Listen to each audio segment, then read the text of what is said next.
नमस्कार. नमस्कार. आज आपण आलेलो आहोत शेवगा या गावी. हे आहेत आपले तिकांडे पाटील, ज्यांचा हा कपाशीचा प्लॉट आहे. आपण यांना सुरुवातीपासून बेसल डोस असेल, ड्रिचिंग असेल, फवारणी असेल, हे 100% यांना आपण धन्वंतरीचे प्रोडक्ट दिलेले आहे. आज यांना आपण ड्रिचिंगमधून RPS 76 दिलेलं आहे. त्यानंतर आपण यांना दुसरी ड्रिचिंग RPS 76 आणि बॅक्टरीची दिलेली आहे. आता हा प्लॉट जवळपास 2 महिन्याची लागवड आहे समजा झालेली. तर यांना 2 महिन्यामध्ये या आपल्या धन्वंतरीचे प्रोडक्टचे काय काय रिझल्ट आलेत ते आपल्याला हे स्वतः सांगणार आहेत. तुम्हाला धन्वंतरी प्रोडक्ट वापरून काय काय रिझल्ट आले थोड्यात? म्हणजे आम्ही जवळ 6-7 वर्षापासून इथे काम करतो, पण आजपर्यंत आम्ही म्हणजे सर आपलं नियमन दुसरे औषध वापरायचं. पण ज्यावेळेस ह्यावेळेस करोड साहेबांनी तुमची भेट झाली, काकडे साहेबाची, सांगितलं बाबा आमचं एवढं तुम्ही प्रोडक्ट वापरून बघा धन्वंतरीचं. नंतर आम्ही यावेळेस काय केलं, RPS 76 ड्रिचिंग केलं आणि फवारणी दिली.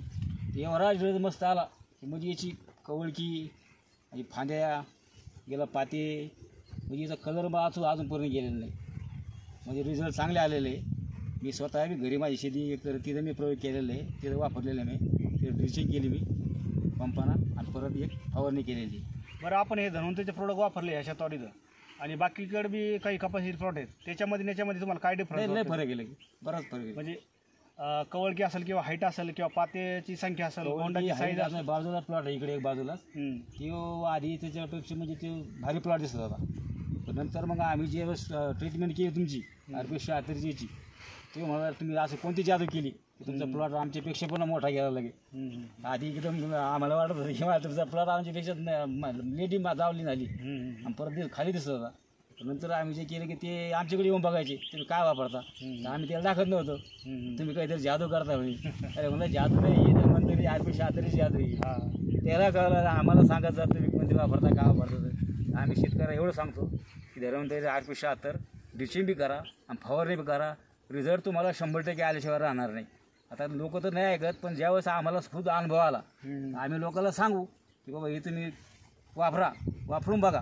हे काही जास्त महाग नाही, महाग बी असं त्याचा रिझल्ट एकदम येतो. बाकीचे फवारणी एवढ्या भारी भारी करता त्याचा रिझल्ट येत नाही, असं होतं कधी कधी. बरं, आता फांद्या बघा. आज रोजी समजा त्या प्लॉटमध्ये पात्याची गळ असेल किंवा बोंडाची साईज असेल, त्याच्यामध्ये काही डिफरन्स वाटतो का तुम्हाला? याला म्हणजे अजून बघा ना, एक पातं सुद्धा खाली पडलेलं नाही. हे बघा खाली एकदम क्लीन जागा आहे का एक पातं. याच्या फांद्या बघा, फांद्या म्हणजे झाडासारख्या फांद्या दिसत्या. याला फळं पण आलेले, याला 15-15, 10-10, 15-15 खाली बोंड बनलेले.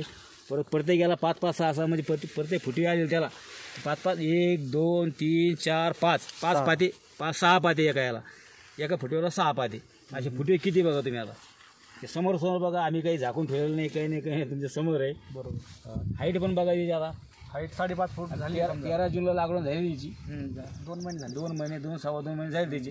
आता 5.5 फूट गेली. आता अजून पण RPS 76ची आम्ही एक फवारणी करणार, त्याला ते ड्रिचिंग देणार, पुन्हा फवारणी करणार. सर, यांना हा आपला प्लॉट दाखवा जरा, काय RPS 76 धन्वंतरीच्या ट्रीटमेंटचं पूर्ण बघा तुम्ही. चौकोनी कोपरा म्हणजे सगळा सारखा प्लॉट दिसेल तुम्हाला.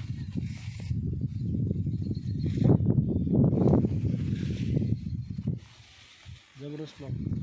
म्हणजे लाल कोळी नाही अजून, नाही काहीच नाही, अटॅक नाही, काहीच नाही. पूर्ण कवळगी राहतो. कवळगी आणि हाईट वाढू शकते अजून 1 फूट तरी हाईट वाढणार अजून.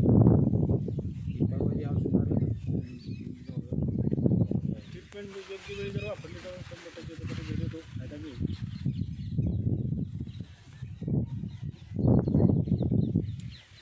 आता 12 महिन्यात